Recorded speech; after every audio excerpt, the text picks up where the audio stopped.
A teenage boy sat quietly in first class just holding his phone. But when a flight attendant spilled a full drink on him and walked away without a word, no one expected what he'd do next. Stay with this video because what this teenager does in silence ends up grounding the entire plane. And the truth, it was never about the drink. Before we start the story, comment below where in the world you're watching from today, and if you like stories like this, don't forget to subscribe and turn on the bell icon so you never miss one.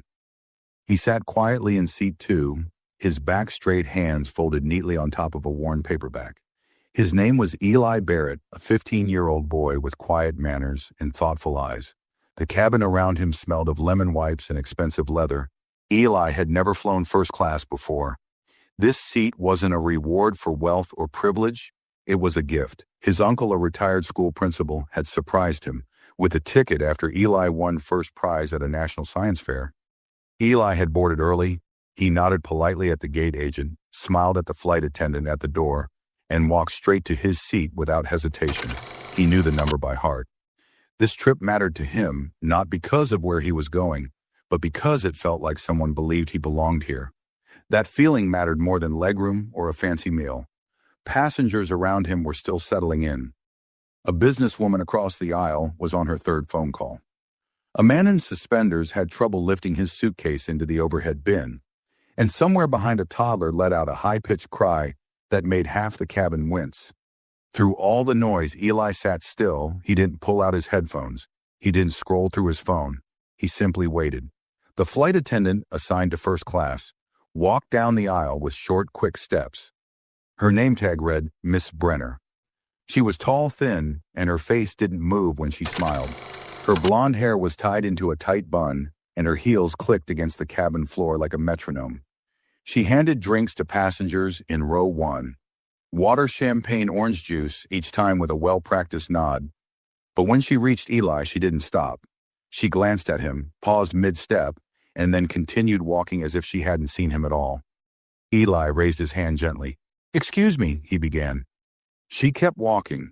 He let his hand fall and lowered his gaze, pretending not to notice the 2 men in the row ahead, who looked back at him, then quickly turned away. A few minutes later, Miss Brenner returned this time, carrying a silver tray with drinks. The tray was full.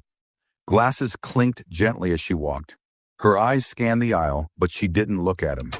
Not really. And then it happened. Without slowing down, she turned slightly toward Ella's side of the row. The tray dipped forward, a full glass of orange juice slipped and splashed directly into Ella's lap. His chest, his thighs, even the seatbelt buckle dripped. The cold hit first. Then came the smell, sharp and sticky. His book still resting on his lap was. Soaked words bled through the pages. Miss Brenner gasped loud enough for others to hear. "Oh no," she said, drawing the words out in a theatrical tone. A few passengers turned. Someone chuckled. She placed the tray down, grabbed a stack of napkins from the cart, and tossed them onto Eli's tray table. "These things happen," she said with a shrug. "You'll want to clean that up before it sets in." Eli didn't speak. His face flushed. He looked down at his soaked pants and ruined book. The flight attendant was already moving again, her hands busy with menus and tray covers. No apology, no water. No offer to help.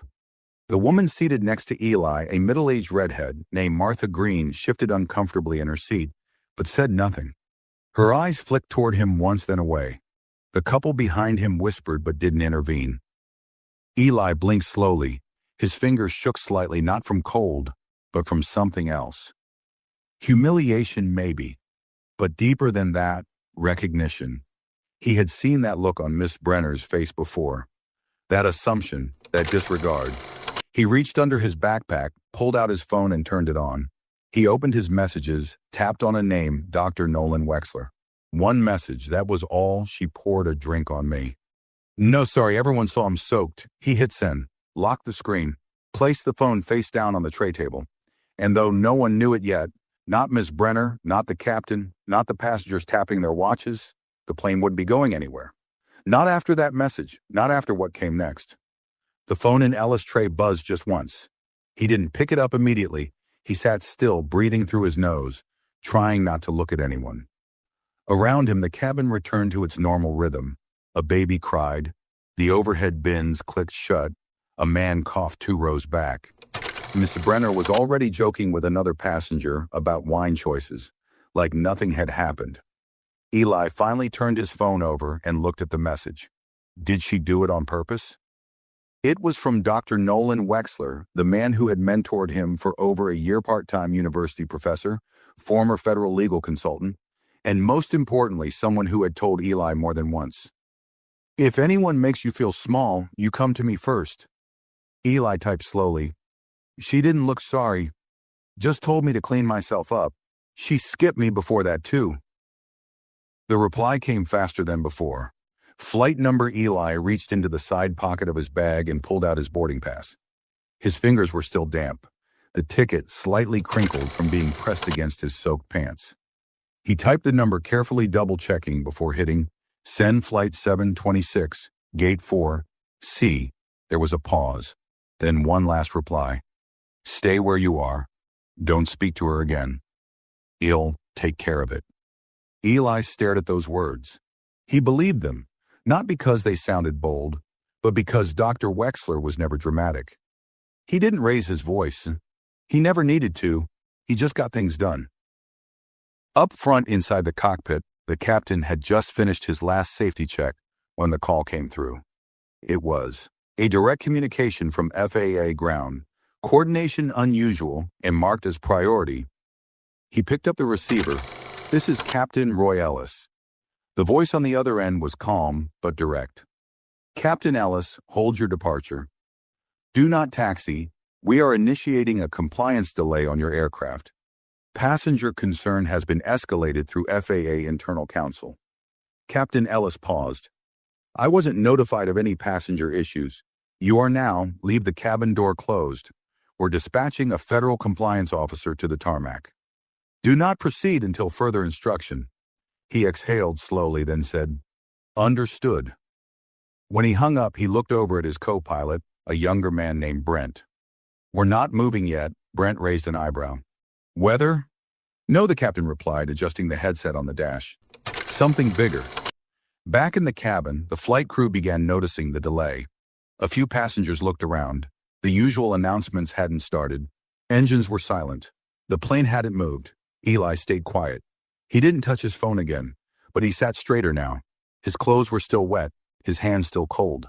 But there was a strange steadiness inside him. He didn't know exactly what would happen next. But he knew without doubt this flight was not taking off. Miss Brenner was back at the front galley, folding napkins with too much precision. She hummed softly under her breath, as if she had already forgotten the spilled drink. The soaked boy, the silence that followed, another attendant. A younger man named Trevor Holt stepped beside her, holding a drink order in one hand. Hey, Trevor, said his voice low. Did you see the kid in 2? The one you dropped the juice on. Miss Brenner didn't look up. Yes, unfortunate slippery tray. Hell dry. Trevor hesitated. He looked really upset. She finally turned to him. It's fine. I've been doing this for 19 years. These things happen. You can pamper every passenger. Trevor didn't respond, but his face said enough. He glanced back toward the cabin. He'd seen the way she walked past the boy earlier, the way she didn't stop to offer help. He'd seen her before in these moments. Cool, dismissive, always quick with an excuse. I think he sent a message to someone, Trevor said quietly. Ms. Brenner blinked. What do you mean? I don't know. He didn't complain, but he turned on his phone and typed something. Right after you walked off. She stiffened slightly, then forced a smile. So you think he's calling a lawyer over a juice spill? Trevor didn't answer. He just turned away. The delay stretched. At first, no one noticed. A businessman in row. 3 scrolled through emails. A woman across from Eli kept glancing at her watch but said nothing. The engine still hadn't started. The usual pre-flight announcements were missing. Most assumed it was just a routine delay, but the cabin slowly grew quieter. Eli hadn't moved. His sweater was drying now, but the chill stuck to his skin. His book lay closed beside him, unreadable now. The sticky smell of juice still clung to the seat fabric. Across the aisle, Martha Green finally leaned over. Slightly, her voice hushed. Are you all right, sweetheart? Eli gave a small nod. Yes, Mom.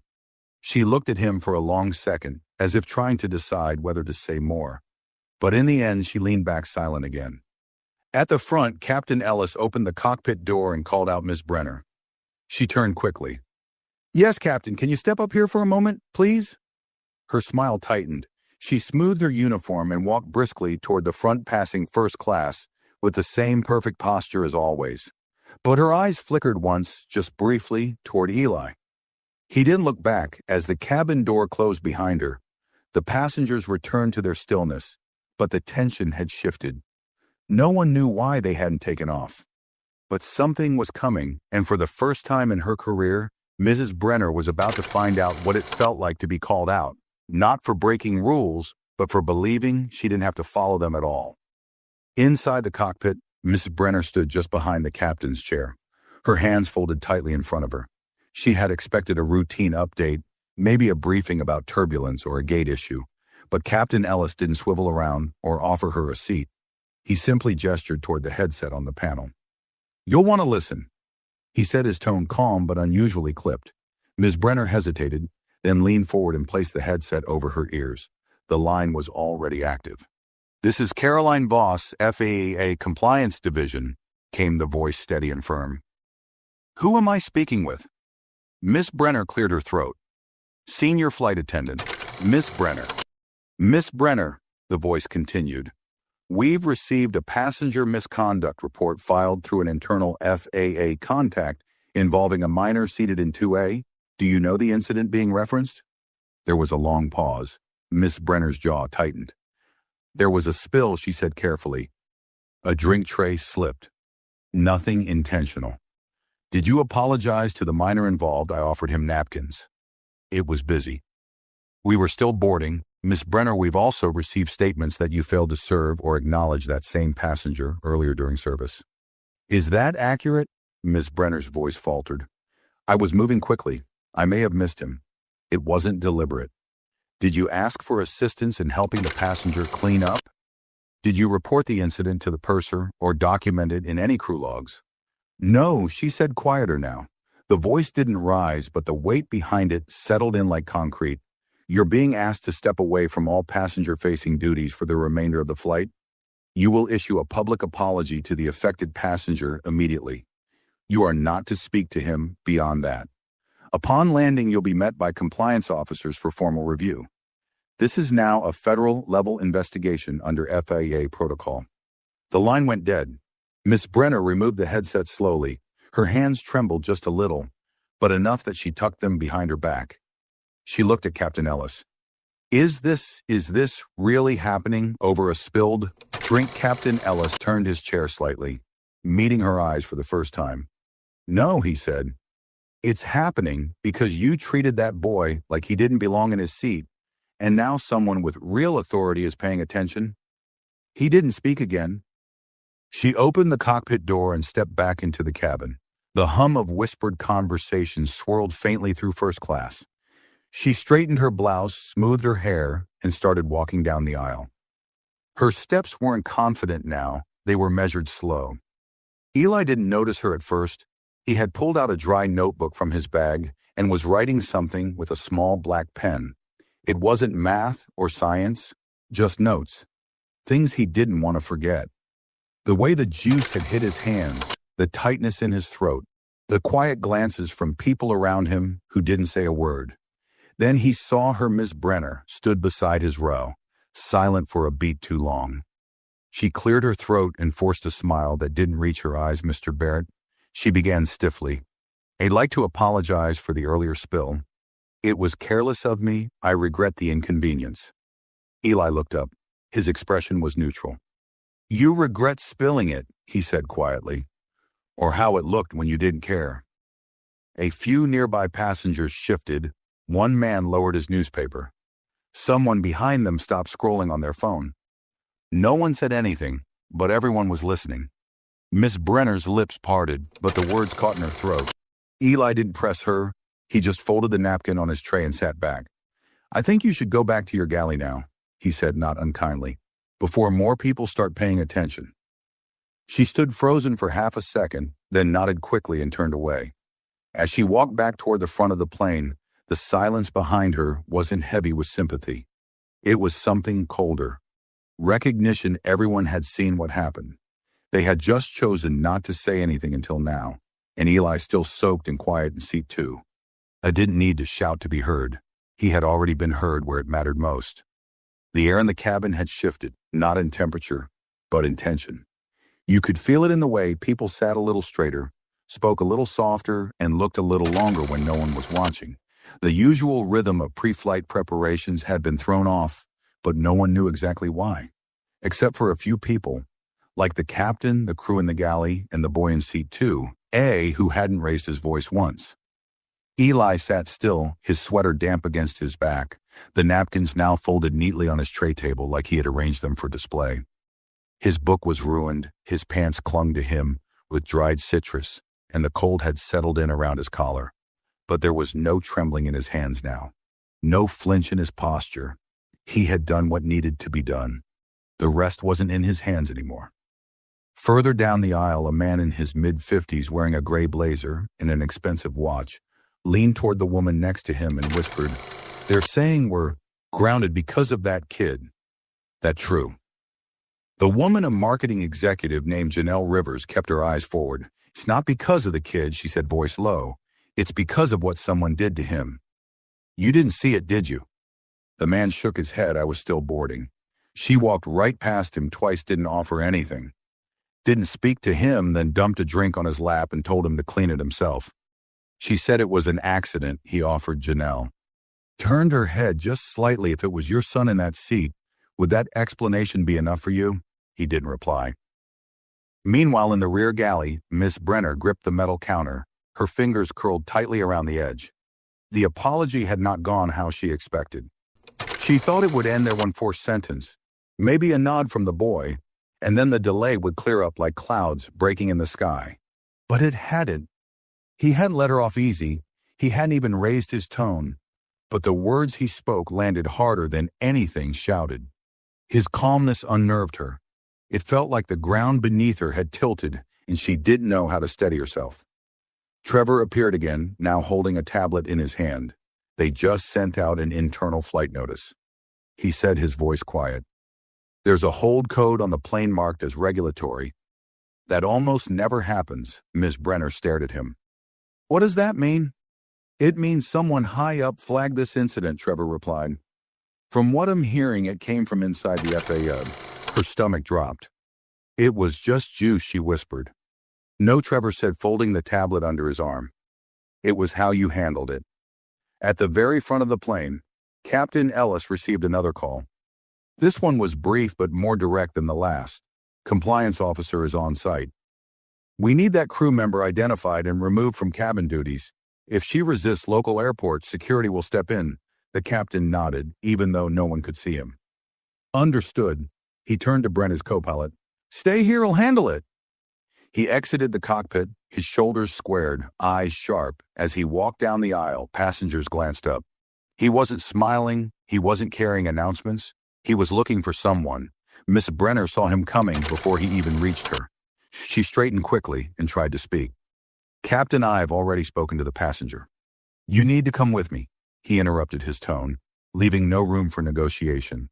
But now she froze, then followed.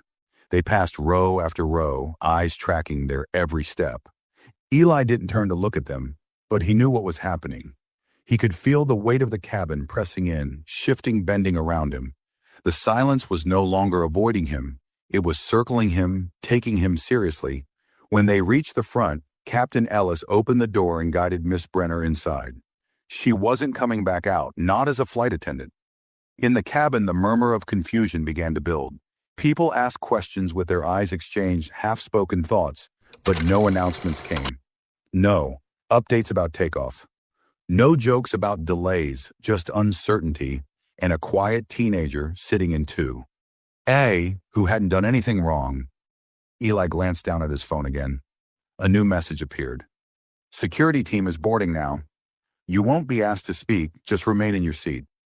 I've made sure the right people are watching, Dr. Wexler." Eli read the message, locked the screen, and placed it gently back on the tray. He wasn't angry anymore. He wasn't even nervous. He was waiting, and this time the silence didn't feel like loneliness. It felt like proof that someone had finally listened, that maybe for once, The plane wouldn't move on until the truth was given its seat. The silence in the cabin had turned into something sharper, like a quiet that listens back. No one had been told why the plane was still sitting at the gate, but they all felt it now. It wasn't a weather delay, it wasn't air traffic. It was something heavier, and everyone could feel who was at the center of it. Eli didn't shift in his seat. He remained upright, his sweater still damp and clinging faintly to his back. The smell of orange juice was fading, replaced by something colder attention. Every so often someone would glance at him when they thought he wasn't looking. But Eli wasn't ashamed. He was simply waiting. His hands were resting on his thighs, palms down, his eyes focused forward. Calm still, the way he had learned to be in rooms where people questioned why he was even there.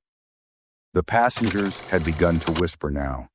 The murmurs were soft but filled with pieces of the same story. Why hasn't the plane moved?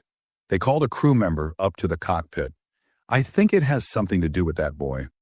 The 1 and 2, A from 3 rows behind an elderly woman with silver hair and pearl earrings, leaned toward the man next to her. He's been silent the whole time. Not one complaint, she said. That's the part that gets me. Her seatmate, a man in his late 60s, nodded. I saw her dump the juice on him. Didn't even blink. No apology, just walked off. Why didn't you say anything? She asked. He didn't answer. In the front galley, Miss Brenner sat on the narrow jump seat, her hands gripping the edge of her uniform skirt.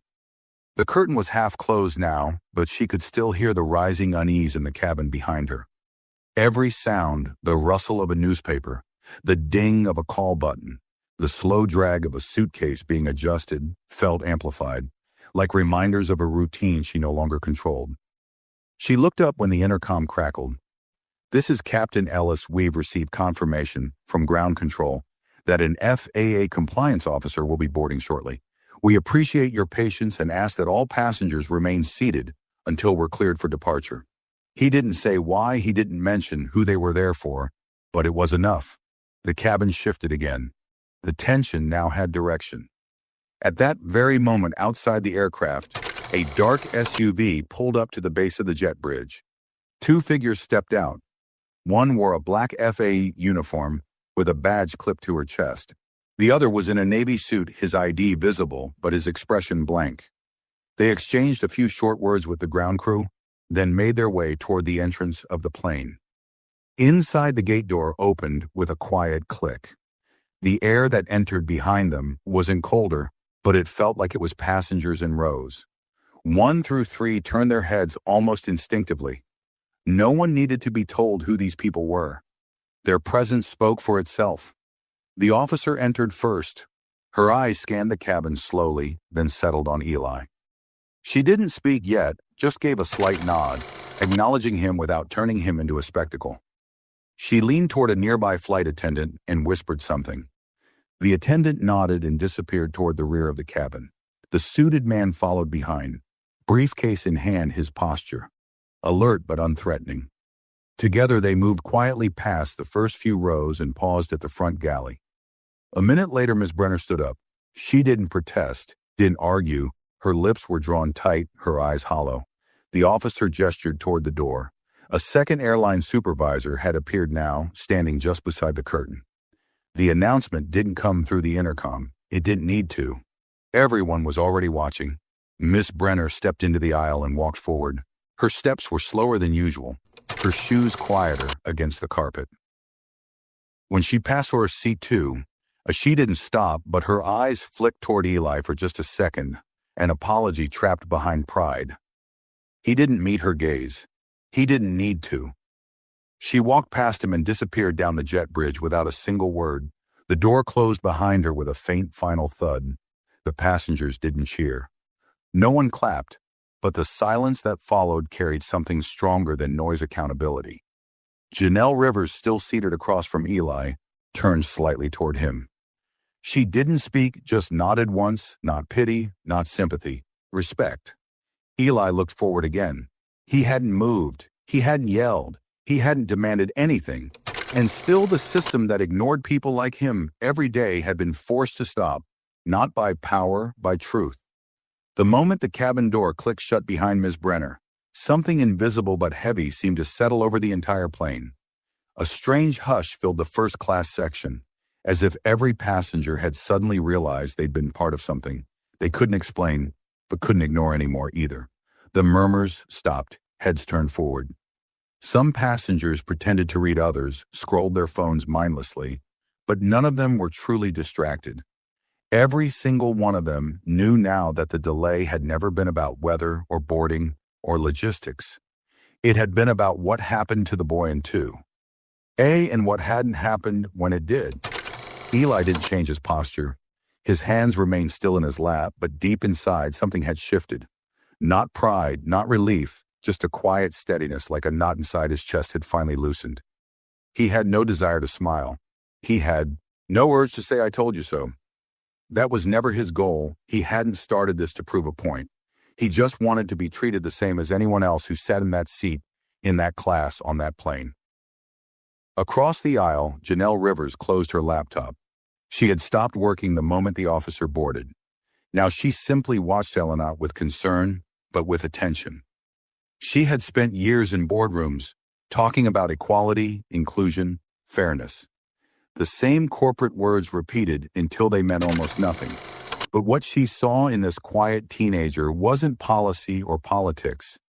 It was the purest form of something no memo could create, dignity that didn't ask for permission. Farther back in the cabin, Trevor stood just outside the curtain near the rear galley. He didn't speak. He was watching too, watching the people shift in their seats, watching the passengers glance toward too, like they were all suddenly seeing something they hadn't noticed when they boarded. And maybe that was the hardest part to accept, that no one had spoken up when they saw the drink spill. No one had said anything when the napkins were tossed down without care. Everyone had seen it. They just hadn't expected anyone to care. Trevor's jaw tightened. He wasn't proud of the way he'd stayed quiet either. Near the front, the co-pilot stepped into the aisle again and whispered something to a crew member. She nodded, then turned toward the intercom. "Ladies and gentlemen, thank you again for your patience. Please remain in your seats with your seatbelts fastened. A short compliance debrief is being completed before we proceed with final clearance. We'll begin preparing for disembarkation shortly. Thank you." The word disembarkation hit differently this time. Passengers glanced at each other. Disembarkation. The plane hadn't even moved, yet Eli didn't react. He simply reached down, adjusted his backpack, and sat up straighter. Trevor moved forward toward the cockpit, hesitating briefly at Ellis Rowe. He leaned down slightly, speaking just above a whisper. "I just wanted to say what you did back there." He paused. "You handled it better than most adults would." Eli met his eyes and for the first time in hours spoke more than a sentence. "I didn't do anything," he said simply. "I just sat here." Trevor nodded slowly. "Exactly." He turned and walked back to the galley, leaving Eli alone again, but not unseen. Moments later, the door opened once more. This time it wasn't a federal officer. It was a uniformed airline executive with a clipboard, accompanied by an FAA compliance manager in a dark gray suit. They spoke briefly to the captain, then turned toward the cabin. The compliance manager, a woman in her 50s with short hair and calm eyes, made her way to Ellis Rowe. She crouched slightly beside his seat, not towering over him, not looking down, just meeting him where he was. "Mr. Barrett," she asked. Eli nodded. "My name is Officer Ray. I'm here on behalf of FAA Compliance. I want to thank you for staying calm. We'll be asking some brief questions after the plane is cleared. You won't need to say anything right now, but you should know this incident is being taken seriously." Eli looked at her, expression steady. "I figured it was," he said softly. "You grounded the whole flight." Ray gave the faintest smile. "No," she replied. "You did." Then she stood up and walked toward the cockpit. The cabin remained quiet. No clapping, no outrage, just a slow realization spreading row by row. This boy didn't yell. He didn't make a scene. He didn't demand anything. He just sat down, sent one message, and the entire system stopped moving. Not because he was loud, because he was right. And now everyone on that plane had to sit in that truth, whether they liked it or not. By now, the delay had stretched past 30 minutes, the kind of delay that usually triggered complaints. Grumbling voices, irritated fingers, tapping against armrests. But this time, no one dared speak too loudly. Not after what they had seen. Not after the uniformed officials boarded, whispered quietly to the captain, and acknowledged the boy in 2A with careful respect. The woman in seat 3B finally lowered her sunglasses. She had been watching since the drink incident, pretending not to. She leaned toward her husband and whispered, "This is going to be all over the news by morning." He looked at her, then toward Eli. "You think he's famous?" "No," she replied, her voice hushed. "But someone with power is watching his back in the galley." Trevor leaned against the wall, arms crossed. He had replayed the entire chain of events in his head a dozen times. How Miss Brenner walked right past Eli with the towels. How she made that half laugh after spilling the drink. How nobody, including himself, said a word in the moment. Maybe it had happened too fast. Maybe they had all been too used to it, too trained to freeze when injustice showed up in subtle ways. That was the worst part. Not the spill, not the lack of apology. It was how normal it had felt until it wasn't. He heard footsteps. The compliance officer Ray walked past him toward the rear jump seat, where Miss Brenner had been sitting just earlier. Now that seat was empty. Miss Brenner had already been escorted off. Her shift was over, but her consequences were just beginning. Trevor looked at the officer, then glanced toward the cabin where passengers now sat unnaturally still. He wondered how many of them had already typed out messages they hadn't sent. How many had filmed short clips they weren't brave enough to post? How many like him were trying to rewrite their silence with afterthoughts? In seat 2, Eli sat with his phone in his lap. He wasn't texting anymore. He wasn't reading. He was just thinking, quietly, steadily, with the same expression he'd worn since the beginning, calm but not distant present. As if he were still watching the cabin, just like it was watching him. Across the aisle, Janelle Rivers pulled out a notebook and began writing something down. She didn't know why. Maybe it was guilt. Maybe it was habit. But the scene in front of her, the boy in silence, the plane in limbo, the entire crew reshuffling, felt like something that should be remembered, not just seen, but recorded. Behind them, a man with a Bluetooth earpiece finally took it out. He had been on the phone when the drink was spilled. He hadn't even looked up when the napkins were thrown, but now even he sat straight, unsure how to rejoin the world that had moved on without him. Near the middle of the plane, the woman in 7C pushed her call button. A young crew member came over with a tense smile. The woman leaned in and whispered, "The boy up front, do you know what's going on?" The crew member just shook his head politely. "We're under FAA direction at the moment. Mom, that's all I'm able to say." Back up front, Captain Ellis stood in the cockpit doorway. He scanned the rows, his eyes pausing briefly on Eli. The captain had seen a lot in his 21 years. Angry passengers, medical emergencies, weather diversions. But never this. Never a flight that hadn't even left the gate brought to a full stop because of how one teenage boy had been treated. He didn't see arrogance in Eli's face. He saw something that unsettled him, more expectation. The kind of quiet expectation that said, this isn't right, so do something about it. Captain Ellis stepped aside as Officer Ray returned to the galley. Her expression was unreadable, but her pace was firm. She spoke quietly into her headset. Seconds later, a second airline supervisor stepped aboard, followed by 2 additional ground staff. A few rows back, someone whispered, "They're calling more people." This isn't over. They were right, it wasn't over, because something had been set in motion that couldn't be undone with a press release or a free flight voucher. Not this time a system had been forced to pause. Not by lawsuits or strikes, but by one text message. One seat, one soaked boy, who didn't yell or demand or plead. He just sat still, stayed polite, and refused to be invisible. And now because of him, the plane was no longer carrying passengers. It was carrying accountability.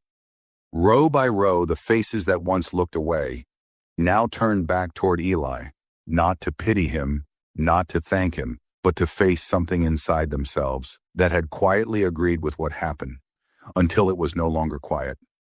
The plane hadn't even left the ground, and already it had changed the course of every person sitting on it.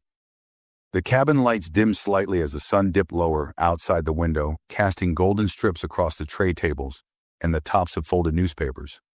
The shadows grew longer, and with them so did the weight in the air. What started as a delay had become a reckoning. No screens were glowing now. No one was laughing softly on the phone. It was as if every passenger had silently agreed not to pretend anymore.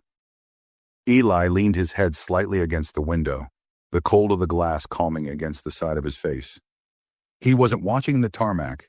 He was listening to every shift in breathing, every cough, every restless motion of passengers, not used to sitting in their own discomfort. But none of them felt what he had felt. None of them sat soaked in silence while being looked through like they didn't matter.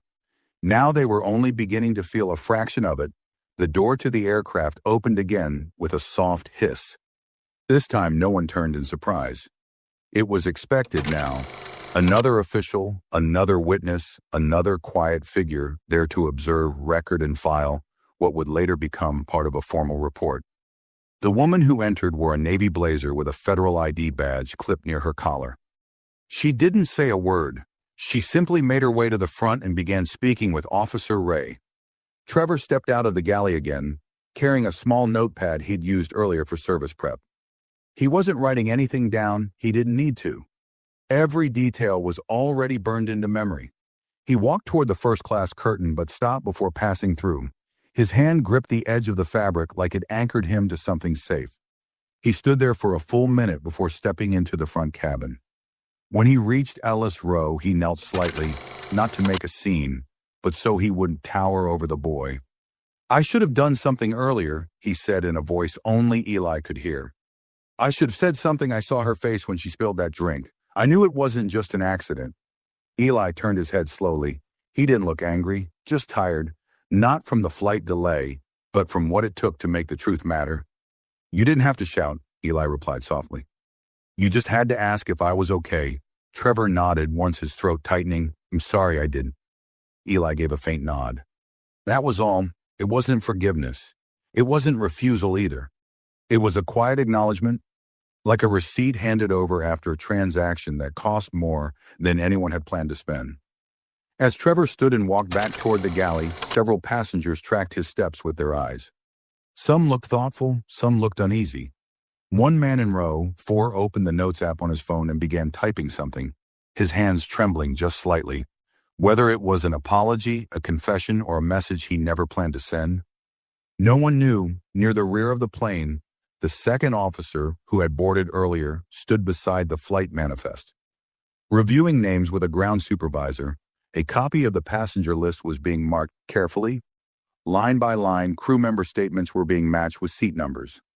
The FAA wasn't interested in surface-level explanations. They wanted context, sequence, motive. What did the crew see? Who watched the drink spill? Who offered help? Who looked away? No one would be allowed to simply say, "I didn't notice." Back in the front cabin, Captain Ellis made another short walk past the rows, this time holding a clipboard in one hand. His face remained unreadable, but his jaw was tight. He stopped beside Ellis' seat. "You'll be asked to stay behind when we disembark," he said carefully. "Just for a few questions. You won't be alone?" Eli nodded. "Okay," Captain Ellis hesitated, then said, "For what it's worth, you handled this better than most of us." Would have Eli didn't respond right away. Then quietly, "I shouldn't have had to." The words hung there, not in anger, but as a fact. The captain gave a slow nod and moved on. Minutes later, the cabin phone rang again. A crew member answered, listened, then walked forward with instructions. The intercom beeped once. "Ladies and gentlemen, thank you for your continued patience. We will begin organized disembarkation shortly. We ask that all passengers remain seated until the seatbelt sign is turned off, and your row is called. A crew member will guide you. Not a single person moved. In seat 2. Eli watched the reflection of the aisle lights in the window glass. Behind him, the whispers had stopped. Not because people didn't have questions anymore, but because now the truth was louder than curiosity. No announcement had said his name. No one pointed at him, and yet everyone knew this wasn't about a delay anymore. It was about what happens when you stop pretending that silence is harmless. And as the aircraft stayed motionless on the ground, everyone inside it had been forced to see just how far a single moment of quiet dignity could travel farther than any plane in the air. The sound of the seatbelt sign turning off echoed through the cabin like a starting bell. But no one stood. No one reached for the overhead bins or fumbled for their jackets. The usual clamor of impatient travelers eager to exit was replaced by something deeper restraint, maybe even guilt row. By row, the plane remained frozen, even as the crew moved down the aisle to begin escorting passengers off. But they weren't starting at the front. This time they began in the back, quietly guiding travelers toward the exit-making space. Making room for something everyone knew was coming, Eli stayed still, hands folded on his lap, eyes fixed on the back of the seat ahead. He had stopped counting the minutes he didn't need to. What mattered now wasn't how long they'd been delayed, it was what that delay had exposed and how no one could unsee it. As passengers walked by, some gave him brief glances, nervous, unsure, like they wanted to say something but didn't know how. Others kept their eyes low, dragging suitcases past him without a word. A few hesitated in the aisle, lingering just long enough for their silence to speak what their voices wouldn't. A middle-aged man in a checked blazer slowed at Ellis Row. He didn't speak, just nodded once. It wasn't pity, it wasn't shame, it was acknowledgement, the same kind of quiet respect given to someone who had endured something without asking for attention or applause. The woman with silver hair and pearls paused too. She opened her mouth as if searching for the right words, but none came. Instead, she gently placed a folded napkin on Eli's tray table. On it, scribbled in shaky handwriting, "You deserve better. I saw it. I'm sorry I didn't say anything sooner." She didn't wait for a response. She moved on, joining the quiet line shuffling toward the front of the plane. Inside the galley, Trevor was gathering his notes, his uniform. Rumpled now, sleeves pushed up. He leaned against the metal counter, listening to the pattern of the passengers leaving. He could feel the shift. He'd worked 100 flights seen, complaints witnessed, frustration, even arguments. But he had never seen this a plane where the loudest message was sent by someone who never once raised his voice. Back in seat 2, Ellis' phone buzzed once. He looked down. "Dr. Wexler, FAA. Security will come to your row in a few minutes. They'll walk you out last. You did everything right." He let out a breath through his nose, a breath he hadn't realized he'd been holding. The rows were emptying faster now, the front section clearing. Crew members stood beside the aisles, their expressions more serious than usual. No one smiled, no one made small talk. It was a disembarkation like no other, more like an exit from a courtroom than a vacation flight. Captain Ellis remained by the cockpit door, arms crossed, watching every step. He didn't say anything as the last of the business class passengers left, but when his eyes met Ellis, he gave a small, respectful nod, not as a captain, as a witness. Finally, Officer Ray returned to Ellis Row. Her posture remained calm, professional, but her tone softened. "Mr. Barrett, we're ready for you now. We'll walk you out. The FAA team is waiting just outside the gate." Eli stood slowly. No rush, no hesitation.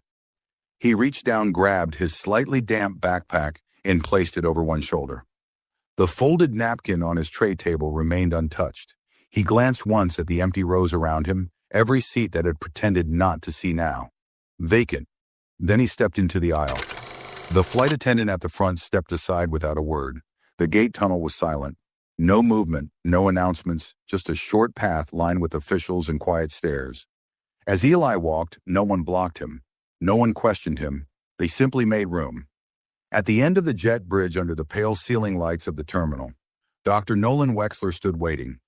No security, no camera, just a tall man in a long overcoat with tired eyes and a face filled with pride. Eli walked up to him without slowing. "You okay?" Dr. Wexler asked, his voice steady.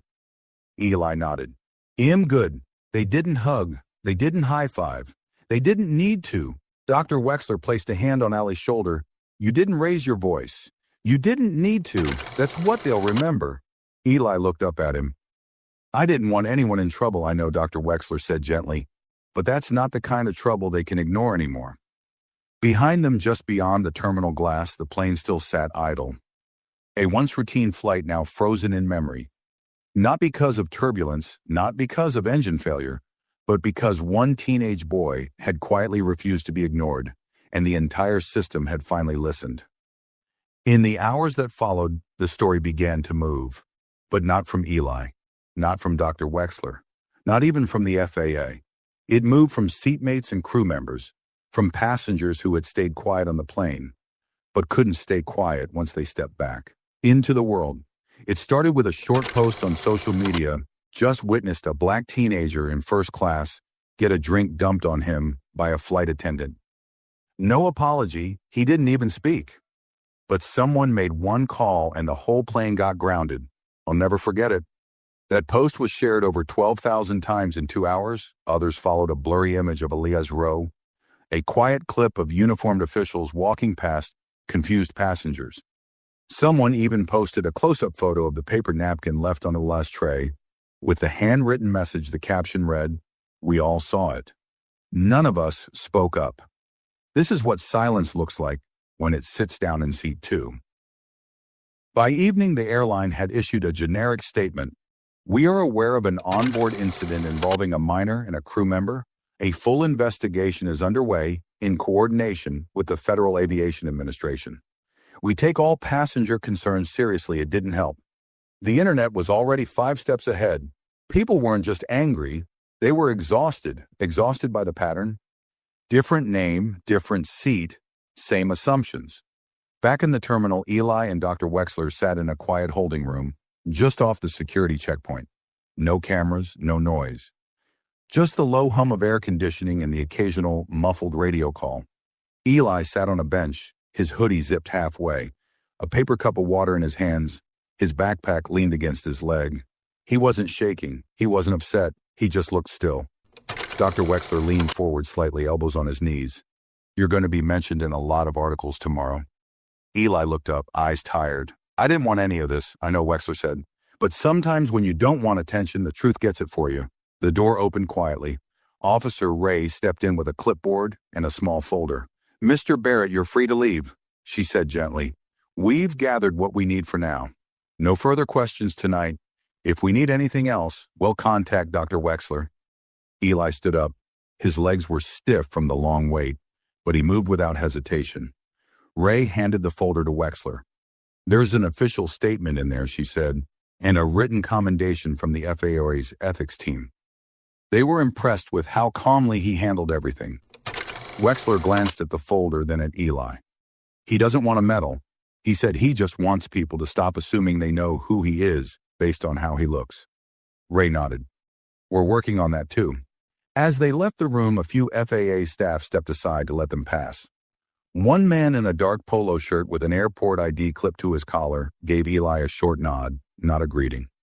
Not a goodbye, just that same quiet recognition that had followed him since he stood up from 2A. Outside the terminal, the sky had deepened into a soft gray. The evening air was cool, and the lights above the pickup lane buzzed faintly. Dr. Wexler opened the back door of his car and waited as Eli climbed in. "You hungry?" he asked once they were both inside. Eli shrugged. A little. Wexler chuckled. "Let's fix that. First, everything else can wait till morning." They drove in silence for a while, the city lights stretching out in all directions. But the story they were leaving behind in that terminal wasn't going to stay quiet. Already emails were being sent, internal teams were gathering.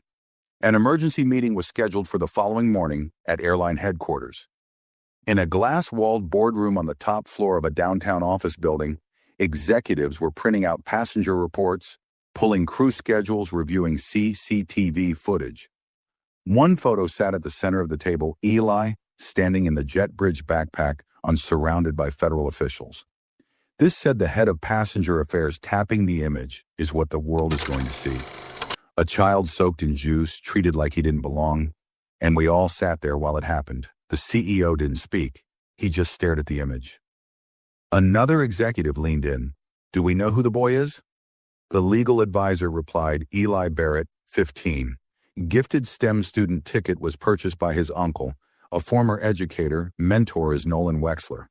Someone in the room exhaled sharply. "Wexler?" the CEO asked. "That Wexler?" "FAA Civil Rights Advisory Board." "Yes, sir." "That Wexler." The room went silent, and in that silence, for the first time, the people in power weren't asking how to protect the airline's image. They were asking how they let something like this happen in the first place, because this wasn't just a complaint. It was the start of a change they could no longer ignore. Morning arrived quickly. The sun hadn't fully risen when the first headline appeared. Not on a major network, but on a quiet aviation blog that rarely drew attention outside of industry circles. It was short, factual, and careful with its wording. Flight 726. Delayed after FAA grounds aircraft for passenger misconduct complaint involving minor. A few people saw it, then they shared it. An hour later, it was on a national news aggregator. By 9:00 a.m., every newsroom had caught the scent. By noon, the story was everywhere. Photos of the aircraft sitting motionless at the gate, social media posts with hashtags like Seat 2, he didn't yell, and grounded by truth comment, threads filled with both outrage and reflection. Some people cried, others defended the crew, but most stayed quiet and just read. Because the story wasn't loud. That's what made it land harder. He never raised his voice. He didn't argue. He didn't demand. And that silence exposed everyone else's. The media headlines varied slightly but carried the same weight. Teenager with first-class ticket, humiliated by flight attendant FAA halts entire plane. He just sat quietly. Then the plane never took off. One text, one truth. Airline faces national outrage. After minor removed from first class, seat journalists scrambled for comment. The airline's media team rushed to revise their statement. They couldn't deny the delay, too many had seen it. They couldn't deny the drink incident, too many passengers were talking. And they couldn't deny the consequences, because now it was being investigated under federal oversight. Inside airline headquarters, the atmosphere was no longer corporate. It was crisis. A long rectangular conference table in the main boardroom was now covered in files, digital printouts, social media screenshots, and timeline charts. The legal director stood near a large monitor with a pause video on screen, an internal surveillance clip from the gate area. It showed Ms. Brenner walking onto the jet bridge with a clipboard in hand.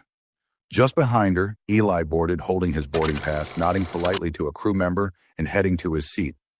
This was taken less than 20 minutes before the spill, she explained.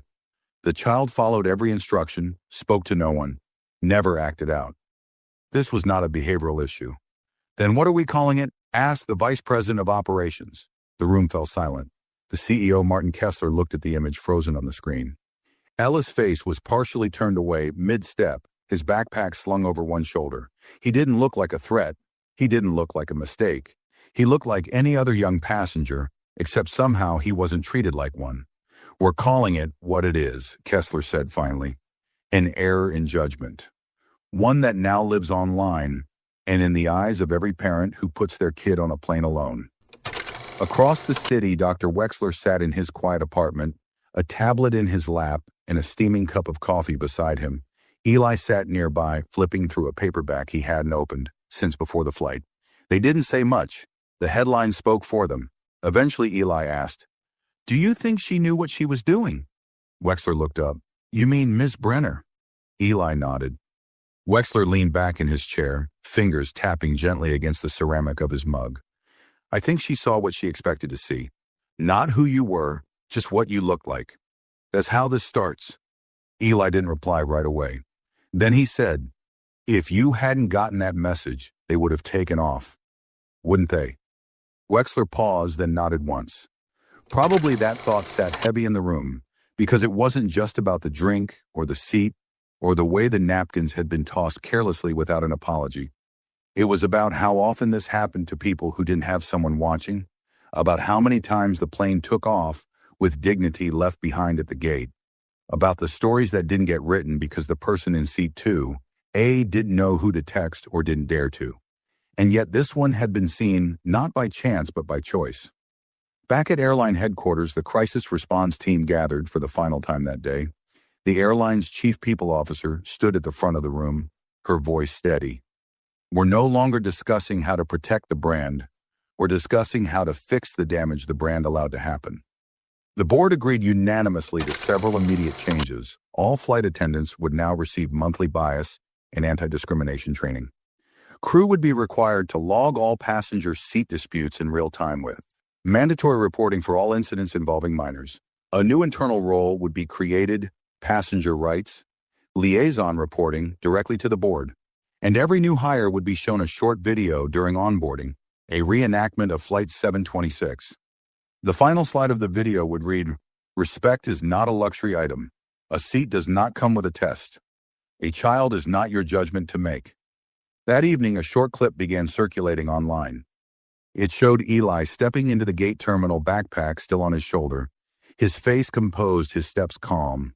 The footage was silent, but the caption underneath spoke louder than any voice. He didn't raise his voice. But everyone heard him, and this time they did. By the second day, the narrative had spread far beyond the aviation world. News anchors replayed the timeline in slow detail, scrolling clips of the runway, the gate, and that single image of Eli standing at the jet bridge, soaked shirt, and all editorial headlines now carried deeper weight. What Flight 726 taught us about assumption: he didn't make a scene. He made history. Why silence in seat 2A was louder than the intercom. Eli had no idea the world was watching. He wasn't checking news. He wasn't on social media. He was in the back of his uncle's car, a bag of clean clothes beside him, listening to the sound of the tires on pavement as they pulled into a quiet residential driveway. Inside, his aunt had made pancakes. She didn't ask about the flight. She didn't need to. She hugged him for a second too long and simply said, "There's orange juice in the fridge, but you never have to drink it again." Eli cracked a smile for the first time since the flight. Later, he sat on the porch, a blanket wrapped around his shoulders as the sky turned from gold to purple. He didn't speak much. He didn't want to relive the moment again. Not the cold shock of the juice, not the sting of being ignored, not the silent shame of realizing everyone had seen it, but no one had stepped in. Not until his godfather, and even then only because he knew who to call. Meanwhile, in classrooms across the country, the story had taken on a life of its own. At a high school in Chicago, a civics teacher printed the story and passed out copies to her students. "I want you to read this today," she said, "and then I want you to write down one thing. What would you have done if you were sitting in the row next to him?" In Los Angeles, a group of students organized a discussion during lunch. They called it "The Power of Quiet Resistance." Dozens attended. Some shared similar stories, times they'd been spoken over, looked through, moved aside. Others admitted they had stayed silent when they shouldn't have. That was the start of something honest.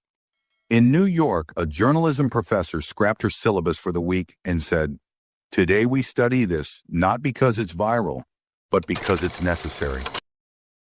Back at the airline, another kind of reckoning unfolded behind closed doors. Miss Brenner sat in a gray office, her uniform replaced by a simple blouse and slacks across from her. Two compliance officers reviewed her case, clipboards in hand. A company lawyer sat beside her, lips pressed tight, not speaking unless prompted. "Can you walk us through your actions again, starting from the moment you reached row 2? The lead investigator asked. Miss Brenner nodded slowly, folding her hands in her lap. "I was serving beverages. The tray was full. I moved too quickly. Did you apologize immediately?" I handed him napkins. "Did you check his name against the manifest before concluding he was in the wrong seat?" Her voice caught. "No, why not?" I assumed she whispered, based on what? There it was again. That same question that wouldn't go away. The one that made the entire aircraft stop moving. The one that no training manual could excuse. "I didn't think he looked like someone who usually sits in first class," she admitted, barely audible. Silence. Not just in the room, but across every department in the company, where people had read that statement and quietly wondered, how many times have I thought the same and just didn't say it out loud? Her termination was finalized the following afternoon. Not just for the drink, not just for the rudeness, but for the unwritten rule she had followed without realizing it was already broken. Assume less, ask more. Treat each person like they've already earned their seat because they have. And Eli, he didn't ask for her to be fired. He never even mentioned her name publicly. That wasn't the point. He didn't want revenge, he wanted recognition. And now it was coming from places he never expected. A letter from the National Aviation Ethics Council arrived 3 days later. It wasn't formal. It was handwritten by their director, who had watched the incident unfold from start to finish through internal reports and passenger testimonies. You reminded us that dignity isn't loud, but it's undeniable when we see it. You sat down, stayed still, and changed the conversation around what fairness looks like. You didn't ground a flight, you grounded a system underneath. She had written one last line in careful print. You made us all take a seat. Eli stared at the letter for a long time, then tucked it into the back of a folder he didn't label. He didn't need to. He knew what it meant. Back at school, he was met with stares at first. Some kids had seen the headlines. A few asked questions, most didn't. That was fine by him. During lunch, he sat at his usual table. He opened his book, thumbed to the page he never got to finish, and finally started reading again. No whispers, no pointing, just a quiet boy in a clean shirt back in his seat. This time, no one asked if he belonged there. They already knew the days rolled into weeks, but the story never faded. It didn't go viral and disappear like a passing trend. It lingered in inboxes and lesson plans in meeting rooms. Not because of outrage, but because something about it wouldn't let go. It was too quiet, too calm, too honest. And honesty doesn't scroll away easily. The airline eventually released its final report. It was 15 pages long, filled with timelines, passenger statements, and policy violations. But the most powerful part wasn't written by an executive. It was a small paragraph tucked into the appendix, direct quote from a crew member who had served on Flight 7 to 26. I was watching when the drink spilled. It wasn't loud, it wasn't messy, but I saw her face, and I saw his. She didn't apologize, and he didn't expect one. That's what made it hurt more. It felt like he had practiced being ignored. That line hit people harder than any press release. Meanwhile, Ellis' life slowly returned to normal, at least on the outside. At school, he became known less for the flight and more for his chess matches and robotics club wins. He didn't bring up the incident. He didn't have to. Those who knew, and those who didn't, he didn't owe them anything. But something inside him had changed. He now moved through rooms with a quiet awareness, one that noticed not just how people treated him, but how they treated others when they thought no one was watching. It wasn't paranoia. It was clarity. He had sat in the kind of silence that reveals truth, and now he carried that truth like armor. Dr. Wexler noticed it too. One afternoon, while driving Eli home from an academic seminar, he glanced over and asked, "How are you really doing?" Eli shrugged. Tired of what? Of always having to explain. Wexler nodded. You don't have to explain anything anymore. Eli turned toward the window. Then why do people keep asking? Wexler paused, then said, because they're hoping you'll let them off the hook. But your story wasn't about blame. It was about recognition. Eli thought about that. He didn't respond. But in his notebook that night, he wrote 6 words across a blank page. I saw it, I stayed still. And that would become the beginning of something new. What started as a single flight delay slowly became part of national discussion.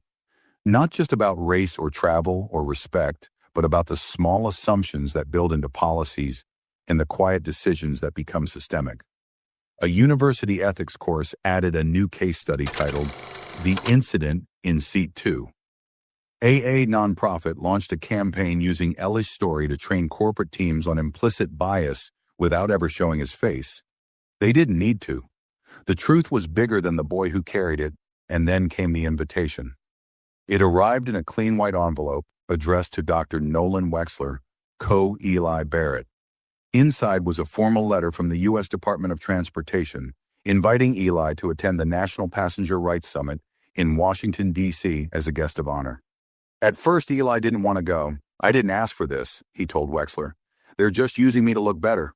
Wexler didn't argue, he just said, then make sure what they remember is how you made them listen. So they went. The event was polished, suits, cameras, speeches. But when Eli walked on stage to accept the recognition, the room went still. Not because of his clothes or his age or his race, but because of what he carried into the room without saying a word. He approached the northern podium, looked out at the audience of policymakers and CEOs, and spoke only one sentence. I didn't need to speak louder. I just needed you to pay attention the first time. Then he stepped back, and the room rose in silence. No clapping, no applause, just respect. Because some stories don't end with a standing ovation, they end with people sitting in their own awareness. And that was the true arrival of Flight 726. Not a destination, not a gate, but a moment where one boy's stillness grounded more than just a plane. It grounded an industry, it grounded a country, and it reminded everyone what happens when dignity finally takes its seat. Months passed, the world as always moved forward, but not without change. What happened on Flight 726 didn't become a documentary. There was no Netflix deal, no celebrity interview. Eli never opened a social media account, never made a speech tour. He didn't brand the moment. He didn't want to. It wasn't about being famous. It was about being seen just once when it actually mattered. But still ripples spread in every direction. Airlines across the country quietly updated their internal procedures. Some rewrote training modules. Others changed how incidents were logged, ensuring every drink spill. Every complaint, every confrontation was tied to a timeline, with names attached and accountability tracked. Behind the polished language and policy handbooks was one quiet truth: they didn't want another two. A moment, some companies pretended the change had been their idea all along. Others openly credited it to Eli Barrett. A few flight attendants formed internal support groups, safe spaces, where they could talk about how subtle biases had shaped the way they looked at passengers. It wasn't perfect, but it was a start. One airline went further. They began a series of roundtable discussions between crew and passengers, especially teens traveling alone, people of color, and people with disabilities. The first meeting was awkward. The second was emotional. By the third, stories began pouring out. Real stories, quiet mistreatment, eye rolls, shrugged shoulders, mislabeling small humiliations that had added up over years of air travel. One young girl stood up during the fifth session. She couldn't have been more than 14. She said, "I used to think I had to earn my seat, but now I know I already did when I bought my ticket." That sentence became the new poster campaign across 6 major airports. Every passenger has already earned their seat. In smaller towns, teachers referenced Ellis' story in assemblies. Some gave students writing prompts. What seat do you feel invisible in? Have you ever been silent when you should have spoken? What does quiet power look like to you? Thousands of responses came in. In one, a boy wrote, "I never raised my hand in class, but now I know not speaking doesn't mean I'm not right." In another, a girl shared, "My mom says people always assume she doesn't belong. I want to be the kind of person who stops that." Eli never read those letters, but they existed because of him. Back in his own life, things had settled. School was school. Projects were due. Tests still caused stress. Teachers still gave too much homework. Nothing about him screamed the kid who grounded a plane. And that's exactly how he liked it. But every so often, a stranger would recognize his name in passing. A teacher might pause when calling roll. A flight attendant might double-check his name on a manifest, their expression softening just slightly. He never corrected them. He just sat in his seat quietly the same way he had before. But now there was one difference. The world was sitting with him. One Saturday morning, Eli and Dr. Wexler visited a small aviation museum just outside the city. They walked past the old jets, the weathered uniforms, the black and white photos of early pilots. In one corner near the modern civil rights display, a new addition had been installed, a single first-class airplane seat. A simple plaque stood beside it. Seat 2A, dedicated to the unspoken dignity of every child who was ever asked to prove they belonged, inspired by the quiet strength of one passenger who reminded us that justice doesn't need a microphone, just a seat at the front. Eli looked at it for a long moment, not proudly, not with emotion, just with peace. "I didn't know about this," he said quietly. Wexler smiled beside him. "They didn't announce it. They just put it there." Eli reached out and ran his hand over the armrest. It was smooth, clean, ordinary. He turned to his godfather. "It's just a chair," Wexler replied. So was Rosa Parks. They stood there for a while, neither saying much. As they left the museum, Eli looked back once. Not because he needed to relive what happened, but because he had finally realized something bigger. The flight hadn't grounded just because someone spilled a drink. It grounded because for the first time, a system was forced to pause and ask itself a question it had long avoided. What if we'd been getting it wrong this whole time? That's what Eli had done. He didn't just sit in seat 2. He made the entire world sit with him. And for once, they didn't look away. This wasn't just a story about a boy in first class. It was about what happens when quiet truth forces the world to listen. If this story touched you, please give it a like. Share your thoughts in the comments, and don't forget to subscribe to the channel for more powerful videos like this one.